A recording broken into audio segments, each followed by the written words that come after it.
മുടിക്കൽ പെരിയാർ എന്ന് അറിയപ്പെടുന്നത് ഈ സ്റ്റോപ്പിനിപ്പോൾ. പഴയ കാലത്ത് 10 പൈസ പോയിന്റ്, ഇത് 10 പൈസ പോയിന്റ് എന്നാണ് ഈ അറിയപ്പെടുന്നത്.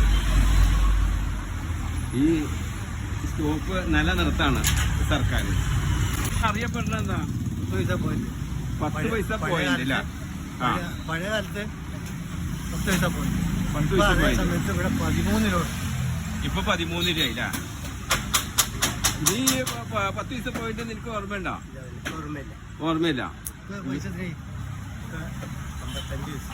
55 പൈസ നിനക്ക് ഓർമ്മയില്ലല്ല. 10 പൈസ പോയിന്റ് നിനക്ക് ഓർമ്മയില്ല.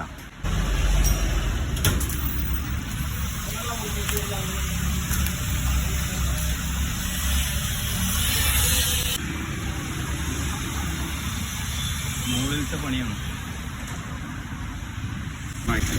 ഇത് പുതുക്കിയ പണി തന്നെയാണ്. ഇത് സർക്കാരിന്റെ കോൺട്രാക്ട് എടുത്ത് ഇത് പണി തന്നെയാണ്. ഇനി അറിയപ്പെടുന്ന സ്റ്റോപ്പിന്റെ പേരെന്താ? 10 പൈസ സ്റ്റോപ്പ് അല്ല. അത് പുതുക്കി എന്താ പെരിയാർ. ഇത് വർഷങ്ങളായിട്ടും അറിയപ്പെടുന്ന 10 പൈസ സ്റ്റോപ്പ്. അത് അറിയാൻ പാടില്ല. ഇത് പുതുക്കി പണിയാണ്. പുതുക്കി പണിയാണ്. എനിക്ക് കുഴപ്പമൊന്നുമില്ല. അപ്പൊ ഇത് യൂട്യൂബിലും ഫേസ്ബുക്കിലും ഇടാനാണ്. നൗഷാന്റെ അഭിപ്രായം എന്താ?